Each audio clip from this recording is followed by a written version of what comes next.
Sunday, November 21, 2010, and I'm down in Hampshire today, walking the approximate 9 miles from Netley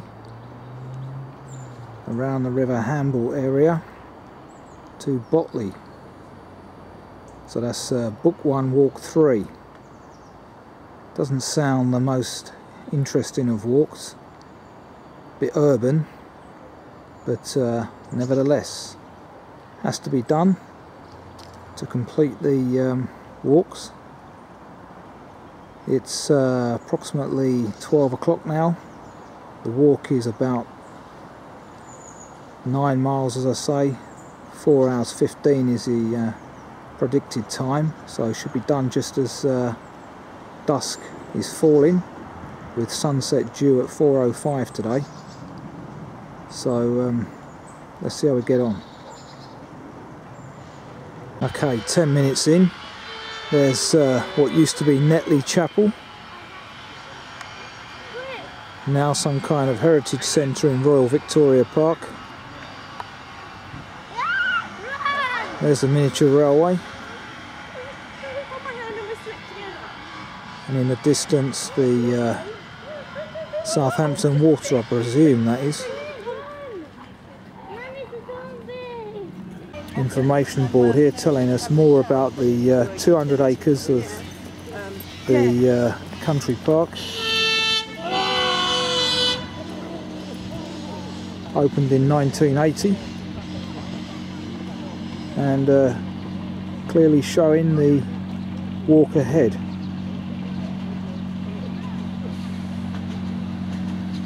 I think luckily for me, a little train's just about to go past. You can hear something, and there you go.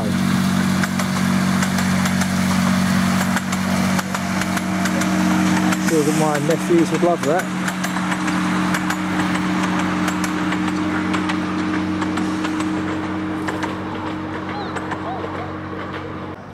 Another view of the chapel from the front. Quite an imposing building.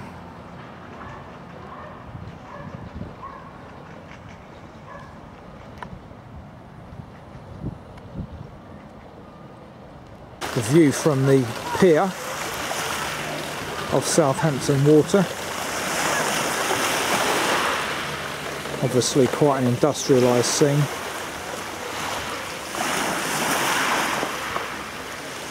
Tide should be on its way out according to what I read on the tide timetable last night.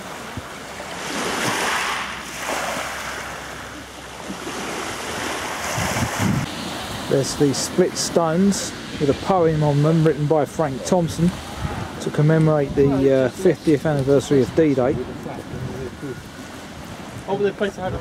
That pier over there was originally 190 yards long and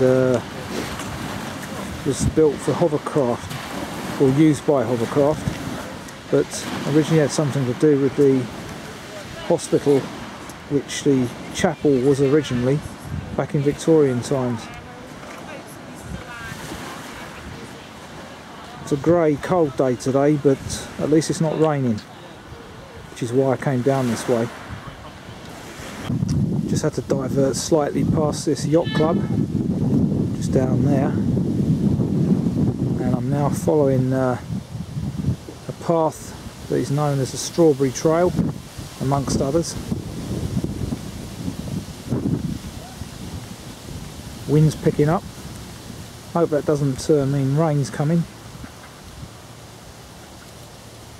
Just come down from the road and now walking along this footpath towards the oil refinery. Tide is on its way out, which is good.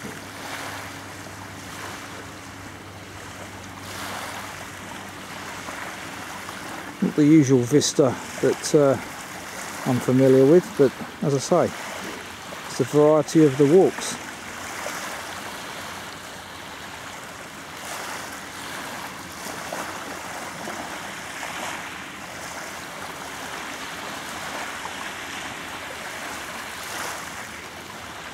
Wartime memories. If only those people who graffitied that place knew what they owe to the guys that were in it before them. Scandalous. Just reached point 7 in the text. There's the stone steps and the stone wall that now has to be followed by the refinery.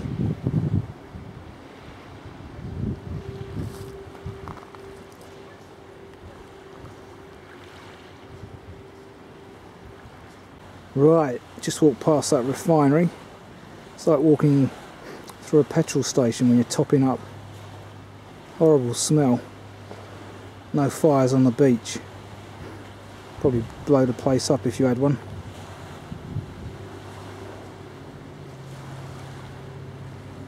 Okay, here's the green area mentioned in point 8 of the text. A little bit confusing because there was a green area just prior, but that didn't have the bench clearly marked there, with the footpath going back towards the refinery. And there's the gate mentioned over there as well. Information board about Hamble Common and the defence of the realm. There was an Iron Age settlement here, approximately 700 BC, until the Romans came in AD 43. Then some information about St Andrew's Castle and the 19th century gun batteries with a Bofors anti-aircraft gun.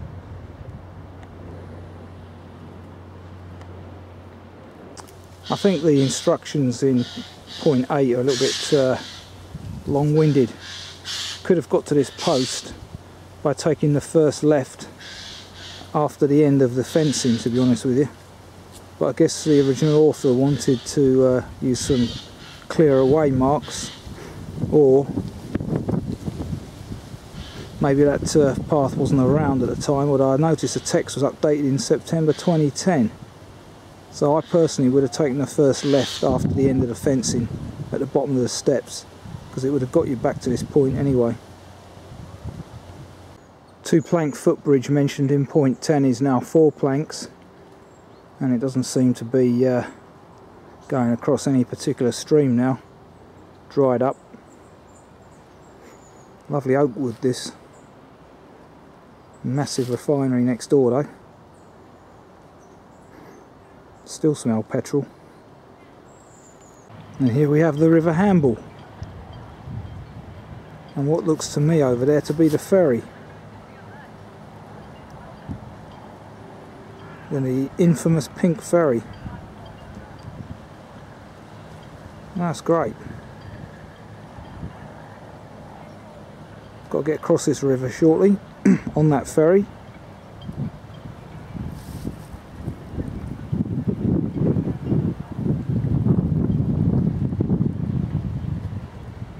Hamble Common information board telling us that it's 55 acres of coastal heath.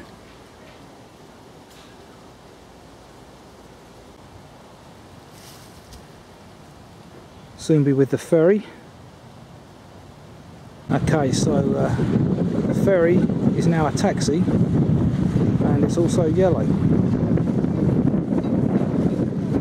One's just pulling in, which is brilliant. Let's get cracking. Interesting little place.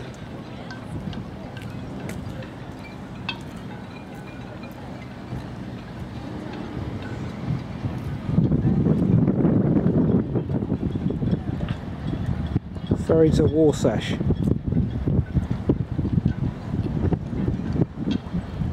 So here we go. This year's fares, £1.50 as it was last year.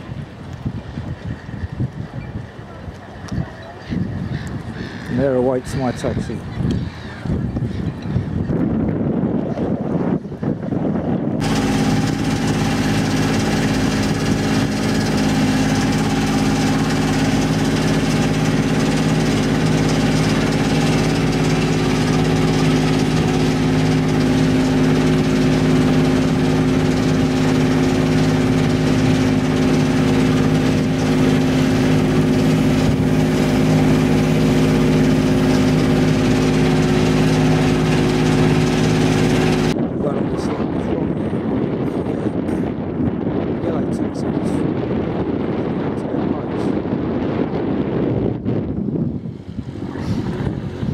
third river crossing I've done now using ferry on time-out walks.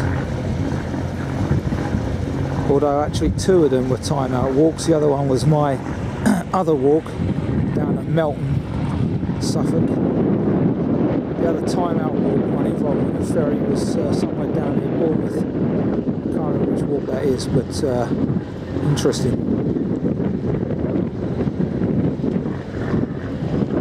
Anyway, it's damn cold out there. Chill factor. So there she blows. Information board here, just the other side, about the Hamble Valley and the Warsash ferry. Looks like there's been a ferry crossing since the 1400s. The village that I've just left behind is called Hamble Rice.